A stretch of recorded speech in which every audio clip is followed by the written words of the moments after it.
Okay, everybody, Sky Temple once again, and we have Virtus Pro going up against Google is looking for an umbrella. Yeah, it sounds a little bit silly, but apparently that's what the name of the blue team here translates to. Stork apparently goes for nicknames like that all the time. He also was the one who back in the days went for Arthur's Stroidram, which meant Arthur's builds a temple. So right now we have Google is looking for an umbrella. A pretty creative team name. Let's see if they can come up with a pretty creative draft as well. So far, I actually expect that we're going to see a pretty standard draft, at least at the beginning. We have a Tyrande banned out first, though, so that's already... I don't really want to call it shaking things up, but normally what happens is that the team that gets the first ban bans out something else, like a hero that would still allow them to go into Tyrande, but both of the teams are just basically agreeing, alright, let's get that Khaldor out of here, let's get that Tyrande out of here and start with a draft that is a little bit more catered towards heroes that are not going to bring us into this heavy stun lock bursty meta with Tyrande, one of the main parts. Let's not go for a Hero League game, basically, that's what they're saying right now. So that leaves us with a couple of heroes that could be very strong here. We've seen a high priority on Thrall, we've seen high priorities on heroes like Falstad these days, maybe not so much on Sky Temple as on Cursed Hollow when it comes to Falstad. There's also, of course, the opportunity that you take an early... Yeah, like an early Uther, even if you want to try and combo something off with him. I mean, we can still see something like a Divine Shield in the Mosh Pit. We can see something like a Thrall, a Sonya with a Divine Shield. There's a couple of things what you can really do here, but having Khaldor and Tyrande already gone is kind of nice. The two tanks that are both of the teams are usually fighting for are still Mirrodin and ETC. We're seeing, of course, also a bit of a focus on Diablo every now and then, depending on the composition. Usually it's with the Tyrande there, but we have seen a couple of attempts, especially by Na'Vi, to go into Apocalypse with the Maw and similar things again. And as I already said, one of the heroes that is extremely high in the meta right now is definitely Thrall. And we have him taken once again. So Virtus Pro in this case could decide that they want to pick Uther away. First of all, they take Mirrodin, and with Mirrodin taken, they go into that Falstad. So basically, the two heroes that I've been mentioning earlier, Falstad and Thrall, already taken right away. Mirrodin as one of the heavy like tanks at the front line. Google can now, the Google boys can go for, well, in this case, I suppose it would make sense for them to just like go for maybe even an early support if they want to play that Uther. If they want to have the Divine Shield, and a lot of teams actually let the Divine Shield go in favor of other heroes right now, even if they get an opportunity to do that. But if they really want to play with the Divine Shield, that panic button for Thrall, then they would probably have to go for Uther right now. ETC can still be very strong with that. There's the Uther first of all. ETC's and Thrall's ult don't really combo off all that well, but it's two ults that you have that can allow you to get a lot of zoning going into these fights, and that's something that we see actually quite a lot. The Jedi Penguin just resubbed. That's, by the way, a very, very amazing nickname. The Jedi Penguin is in the house. And wow, that was a draft lag right there. Did you see that? That Jaina was very hesitant. ETC not taken, so we could see a ban on ETC for Virtus Pro, especially of course if you run an Uther already and there's a Thrall, then first of all you have a Divine Shield for Thrall, you have a Divine Shield for ETC, so I think there's a pretty high chance. No, they actually ban out Reyna here. But yeah, so the setup that we actually see in this case is kind of interesting. Uther has a stun, Thrall has a lockdown, Jaina can get that burst damage in, and now we could really see that ETC still chosen, unless Virtus Pro, of course, decides that they want to play Mirrodin with ETC, which I guess is a bit unlikely. Zagara hasn't been taken yet either. Sonya, first of all, kind of counteracts a little bit, like, it just basically puts like a melee assassin type warrior next to Mirrodin, which can also help to stop that onslaught of Thrall a little bit. Sylvanas with the silence can help you a lot.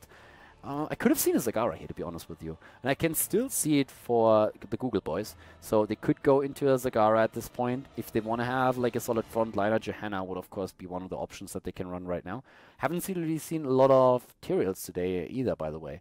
I don't really feel that with the setup that we see for Virtus Pro necessarily need a Tyrael here, and most of the time we are also seeing him on maps like Cursed Hollow, of course. But there are a couple of options next to what we are already been talking about. A Vala or Zagara completely ignored, at least at this point. Instead, we have Vala for even a little bit more range damage. She's pretty solid with that. Reyna was already banned out, so that single target damage that he would have been able to provide has already been eliminated. Falstad already taken by Virtus Pro. Johanna could be taken here. ETC is still available. Once again, just like mentioning that, you could play that ETC here, and you have to, of course, be careful with the Mosh Pit and Sundering, but that's, for example, a combo that especially the Goofers play a lot over the last few days. But it is a Johanna that they rely upon right now, so Johanna has been taken, and Virtus Pro, they still need a healer. They don't have one yet, and, well, Charism has been out, Tyrande has been banned out. You can play that with a Tacita. Kind of doubt a little bit that it has it as a solo support would really be the best choice here for them, but you still have Rega available, you have a Brightwing that you could put into play. Don't think that Malfurion is necessary in this particular setup right now, but having a little bit of a panic button might be nice. I personally think that Rega is still a bit underplayed in Europe, and nice we have him. I was just about to say that I think he would cater really nicely to that lineup, since he has also that Lightning Shield to help out against Sonya. But of course, we've seen Rega a little bit more often. Actually, like today, we have seen him, I think, once, twice? I think it was once. So yeah, for the second time right now, Rega making an appearance. We had a lot of like support heroes already banned out, 2 of them, 1 taken. So in this case, it kind of makes sense to go for Rega, since you want to have that Sonya very like dangerous at the front line, and the healing power of Rega is actually like pretty solid. We have a very nice setup here for the game, and let's jump right into it. Virtus Pro going up against Google is looking for an umbrella. That nickname is going to kill me, by the way. Sky Temple is the map, so guys, let's jump in and see which team will be able to reach the finals. Our semifinal is starting, and we have Virtus Pro going up against Google is looking for an umbrella. A pretty interesting team name that Stork apparently came up with. So the Google boys here to the right side, and to the left we have Virtus Pro with a Sefkaja on Sylvanas. We are seeing Toxical on Sonya, Power of Dream as a tank up at the front line with Muradin, Noisen on Rega, and Neon on Falstad. Sky Temple is once again the map, and to the right side we have Andy Landy, a former player for Virtus Pro, Stork, also back in the days for Arthur Stroydram, a player for the team, on Johanna. We have Mopsy on Thrall, Sphyxy on Vala, and Unstable on Uther.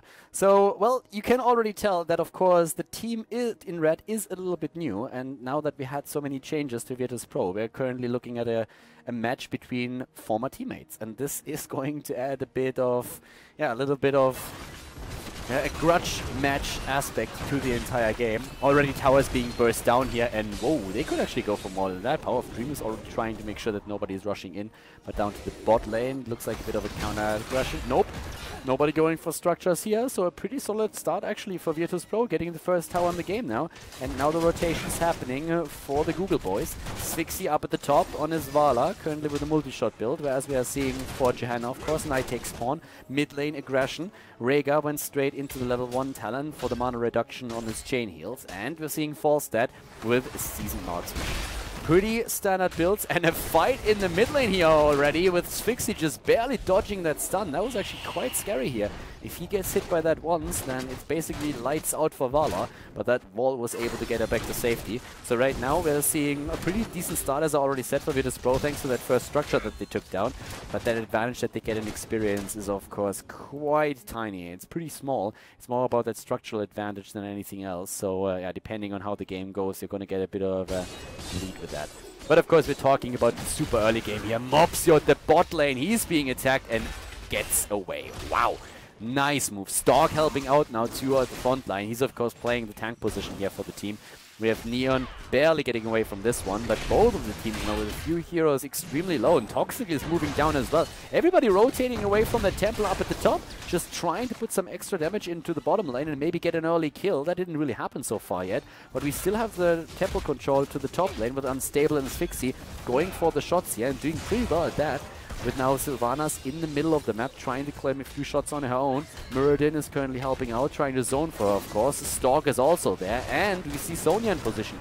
Very aggressive game already between the two teams, and both of them now with a level 4 talent. Again, we're seeing the Laws of Hope at level 4 taken for Johanna to keep her alive a little bit longer. Snowstorm for Jaina is going to make it easier for her to get her damage in with the AoE increase on the radios. That Blizzard is going to hit hard, and already does. Second wave is dodged though, and after the temple shots at the top were taken, everybody is now in the middle fighting for this one. A 5 versus 5 happening here already, and it looks like Toxical, gets barely out of this one. He already used his well, by the way, so he will have to go back to the Nexus to really heal up, and so far it's looking pretty solid actually for the Google boys here. They're doing really well here. So we have them in a pretty solid position. In this case, Andilendi, Unstable, and Stalk, they are all currently in the middle there. Falstad has to back away. Neon moves back. As I said, Sonya also had to do the exact same thing. We're currently looking at Noisen at the top lane, trying to soak some experience to the bottom lane is where we have Power of Dream soaking EXP. But they are already slightly behind now. It's level 6 versus... It's just a couple of points, but it can really matter once that you hit another talent and can maybe like run into a quick kill, having an opportunity to take your opponent down there. Feral Heart is going to make it easier for Rhaegar to just like stay on lane and have that lane sustain. Like the extra regeneration that you get on hit points and also mana is quite helpful. We've seen a lot of talents earlier where you get a bit of extra healing on talents that are lightning shielded, which can really help if you have someone like Thrall or Sonya in your setup. But of course, having that sustain on lane is pretty cool if you can just like move through the map, don't have to go back to well the entire time with the Nexus. So overall, it's kind of worth it. Level 7 now for both of the teams, and already the attempt of Virtus.pro to go for that Bruiser camp a little bit earlier here. We're seeing them trying to take that together, especially Sonya, of course, is absolutely amazing when it comes down to talent to that. But we have Neon at the top lane trying to eliminate a few of those, and Noisen can help out with a lightning shield. At the bot lane, on the other hand, this is a pretty solid attack now that we are seeing from Team Google. They're starting to move in here. Level 7, by the way, with Winch here. No follow-through, so an adjustment in builds that we are seeing for Thrall.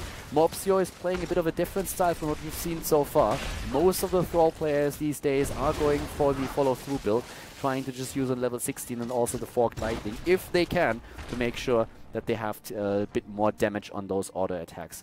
At the top lane, Neon still didn't really fly down to the bot lane. He didn't have to. That temple wasn't announced yet, so there was no reason for him to do that. Instead, he just cleared the wave and is now pushing even more towers in, doing a pretty solid job with that, and forcing everybody to rotate top. He still needs to be careful though, because yes, gets slowed there and also sucked in by the Condemn. At the bot lane, we're having solid damage here, and of course the dream would be to take down the well now, so that your opponent doesn't have to sustain during the fight for the temple at the bot lane. They might be able to take it down. They have that Sylvanas in their midst, and they're going for the well right away. Great job here by Virtus.pro. That was totally worth it for them. Level 9 versus level 9. That was a very, very good spot here that they are in now. Unstable Poison taken. We're having Earth Shield, by the way, over the potential cleanse here on level 7. And with that being said, we have also now, once more, battle momentum taken for Johanna. So the situation is actually very, very good for Virtus.pro for the fight at the bot lane here. Couldn't really be much better than that, because as long as you take that well down... Oh, actually theirs is also down, so forget what I said. We have a kill against Sylvanas. Yeah, my apologies for that. I didn't realize that the attack earlier against their side took down their own well too. So basically, the whole idea behind it is if you're able to take your opponent's well down and you still have your own, you can just like disengage from the battle, you get hit points back, you move back into the fight, and you have a very solid lead. But I totally missed that the well to the left side was taken out, so my apologies for that. Therefore, of course, it was still an even battle, and with Sylvanas bursted down this early in the fight, there was an edge that, again, the Google boys had there. So for now, it's still pretty even. If Vala dies here up at the top, slightly inexperienced right now on the side of the red team. But as you can already tell, with Vala dying, it's still a very, very solid situation there. It's just a question if they can escape, though. And so far, it looks like Neon is going to be able to fly away. Power of Dream is going to jump. Sonya moves in. There's the Mighty Gust. And yeah, nobody there to help Sonya out. So Vala dies, but they also lose a hero in the process. So for now, we're having level 11 versus 11. Bot lane, by the way, has still not been taken out, but there's no mule on the map, so therefore there's no risk of that being repaired again. In terms of the talents, the level 10 talents, it's pretty much the standard. We saw Strafe in action already and the Water Elemental too. That's basically the one talent we have to point out there. Oftentimes, especially today, we've seen a lot of ETCs with Mosh Pit, and usually it's then the Ring of Frost that you try to take. But in this case now, it's the Water Elemental that gives you a bit of solid damage during the fight, and also, of course, like lockdown against the hero. You can use it to just slow somebody down. You don't have to be as precise as with Ring of Frost to really get value out of the thing. It's more one of these point-and-click thingies that you can use. The bot lane has not been taken out, and it's still a very even battle when it comes to experience. In the mid lane, on the other hand, Muradin is not going to run into too much trouble here. He's up against 3, but he can jump away out of this one. We're still on full mana, full hit points, so no real trouble for him. But it's a very close game that the two teams are fighting here. 2 kills against 1 kill. We have both of them just attempting to get a bit more experience, head into that earlier level 13 to get a slight edge there. And when it comes to the structures again, though, we have Team Google in a much better position. They already took down 2 of the forts, and they're also in now again a spot where they can put a bit more pressure into the mid lane if they rotate over. They already have the fort up there down to half HP. And as they already took those camps at the bot lane, they have a bit more pressure that forces Virtus.pro down to defend against it. Sylvanas is of course going to be able to do that quite easily with the unstable poison on level 7. But for now we're having the temples activate again, and both of the teams are going to hit that level 13 before that happens. We still have the red team a bit faster with that. We're also seeing now, of course, the frost armor, sorry, not frost armor, but ice block for Jaina. And we're having Giant Killer for Thrall. So a little bit of an adjustment here with more of an auto attack focus than anything else for Thrall. And against Muradin, that is going to help. Muradin, by the way, goes straight into the Burning Rage here. Helps him a little bit on those temples as well if you want to take them down. But with the setup that we have here, I could have definitely seen either the Thunderclap damage or Spell Shield. I mean, even Spell Shield works with their setup there. And they're already trying to catch one of the heroes here. But we have Johanna up at the front, and this is going to be a pretty interesting battle here. Silence has already been hit, and then Venom. Stalk is in a bit of trouble. Sundering is being used, and the heal misses Muradin. Muradin is down, and without a frontliner, this is now a lot of trouble. Noisen gets away. Wow, barely. I thought that Chain Lightning might even take him down. Toxical and Neon already on the retreat, and it looks like, oh my god, Sefkasha just barely dodges that wolf. Level 13 talents for both of the teams. That evasive fire here in level 13 definitely helped Sylvanas to survive. Muradin is going to be back in another 5 seconds. And we're now seeing Stork and Andilendi in the mid lane. But they have to be careful because especially Asonia can do a lot of damage against Andilendi here. But we have that frost shot on Vala, which can really help to slow the opponent down. That's exactly what happens. And Sefkasha is taking a lot of damage on this Sylvanas. Once again, Sonya is moving in. Ice Block is saving Jaina, but not for long. She gets actually healed and survives. No, she doesn't. But we have a double kill against the blue team. Virtus.pro loses Rhaegar and also Sonya. They turn around to take down Mopsio, and they get the kill against Spixie. Oh, Power of Dream! What a slaughter! Muradin goes deep and tries to take them down, but dies. Neon barely moves away. Spixie actually surviving here, healed by Uther. Unstable, able to keep his team alive. 7 kills against 3, and Google is now in the lead. So we have them on nearly level 16. It's going to hit any second, and they already attacked the structure straight in the middle there. So we have them with a talent lead over their opponent. There is still a temple at the bot lane, by the way. And with them having a talent lead, there's a very high chance that they're going to get those shots too. So it's not a full temple, but it's still a couple of shots that you can claim for your team if you really want to. We're seeing Holy Renewal now taken, so the extra heals and therefore sustain on Johanna, and at the same time Benediction for Uther, Blood for Blood on Vala, and we're seeing the Tempest Fury now taken together with the Northern Exposure. So a pretty solid spot actually for them to be in. It looks like they want to go for boss. Wow, they even ignore the temple at the bot lane right now and go for boss. I mean, it's a bit risky, but you are ahead in talents. So I think there's just say like, hey, that's enough for us. If they go in for the fight, we have our heroic abilities ready. Let's take it. So they go for it, they take the boss, and they will still be able to claim those temple shots. The thing for Virtus.pro is that they're a little bit afraid to go for a fight right now. So they didn't want to overextend, they didn't want to go for any of these things. And now it's a very tricky spot for them to be in, because they might have the level 16 talent, but they have a boss pushing the bot lane. They have already one of the towers lost. Second one is going to be attacked any second right now. This is a really tricky position for them. We have tidal waves at least right now. This is going to just multiply the damage that we're seeing, oh sorry, the heal that we're seeing on Rhaegar. Nerves of Steel, Cold Embrace, they're jumping in. Here comes the Mighty Gust. That's the chance for them to turn it around. Sundering already used though. Ancestral Healing is through. Jaina is down early on in the fight, but Power of Dream is dying again. Mopsio and Spixie are super low, and this is going to be a great fight for Virtus.pro, or is it? It's a 3 versus 2 at this situation. Rhaegar is low, heals everybody though. He got attacked by the Water Elemental. They're going for Stork now. Stork with the Iron Skin. He's the only survivor. The entire team.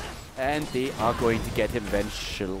Or are they? Looks like Toxical was actually a little bit slow there. He could have gone for another quick move with the spear. And he's going to hit it. Nice. They're going to get Stork too. Great play there. It's a complete team wipe. And with Sylvanas, they're now trying to move in. They already lost the keep down to the bottom of bot lane.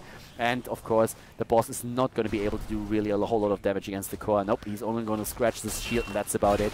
And they are trying to burst as many structures down as they can. One of the main ideas here is, of course, also to get experience for the team. Once again, moving away. Top lane is still being pushed. In terms of kills, it was actually a pretty cool move here for Virtus.pro, but they still lost that keep. And that's, of course, one of those situations where the Google boys are going to be pretty happy about the end result. As they took down the keep, which is super important, but they are on same experience right now, so they kind of lost the experience lead and traded it for a keep. Can be a good decision depending on if you're on the objectives right now, or if you're able to win all those fights there. That actually looked for a moment like they might be able to turn around, but then we had especially Sonya going full ham here. Sonya really the big winner of this particular setup.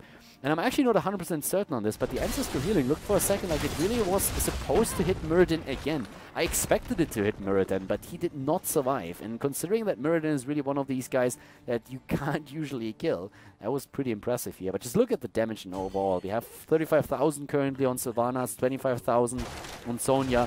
Thrall is at 24,000, and they are bursting through the middle again. They ignore the temple at the bottom. Thrall is there. It's interesting actually to see how Virtus.pro plays this, considering that they already lost one of their keeps. They're just going for structures right now. They're not trying to go for a team fight at this point. They're actually trying to avoid it. They go through the towers. They move in again. Oh god, if they can get Jaina here. Jaina! They go for her, and they might actually get her. Here comes the silence, and they are going to get her easily. Divine Shield saves her. Divine Shield, and Sonya is dead. Sundering from Thrall, the turnaround. Oh my god, Jaina is alive. The Divine Shield. I completely forgot about Uther here. She used Ice Block and everything that she had. It's a quad kill against them and an entire team wipe. Jaina dying in the end after all, but I don't think that it really matters anymore. They can move through the map and they are not looking for an umbrella anymore. Nope, these boys are looking for a win. They want to go to the final and it looks like they're going to be able to make that happen. Great play here by the team. And the red team is going to take this easily. They go for the core, but that last fight, it really looked like Jaina would go down, and then a 4 versus 5, that would have been maybe the chance for Virtus.pro to turn things around here, but as is, they were eliminated as Unstable finally got close enough to use the Divine Shield. They saved everyone, killed the entire blue team, and now we are seeing the red team in the finals. Congratulations and job well done. GG, and good luck for the next game. Okay, everybody, that's it for the day. We had some really fun games here, and I hope that you enjoyed them and also the commentary. Of course, we're going to have more Heroes of the Storm action on the channel in the near future. So if you enjoyed the esports scene Heroes of the Storm, make sure that you hit that subscribe button on Khaldor TV and also like the video if you haven't done that yet already. There's going to be more European games. We're going to have more North American matches as well. And of course, if you're interested in the Chinese Heroes of the Storm esports scene, I'm going to have more games on the channel as well in the near future as those leagues start again. At the same time, though, if you have friends that are also interested in esports and in Heroes of the Storm, make sure that you forward the channel to them and share it with them. It was a pleasure casting for you today, guys. I hope that you enjoyed, as I already mentioned, and I hope to see you next time for more Heroes of the Storm action here on Khaldor TV. See you guys soon. Have a great day. Bye-bye.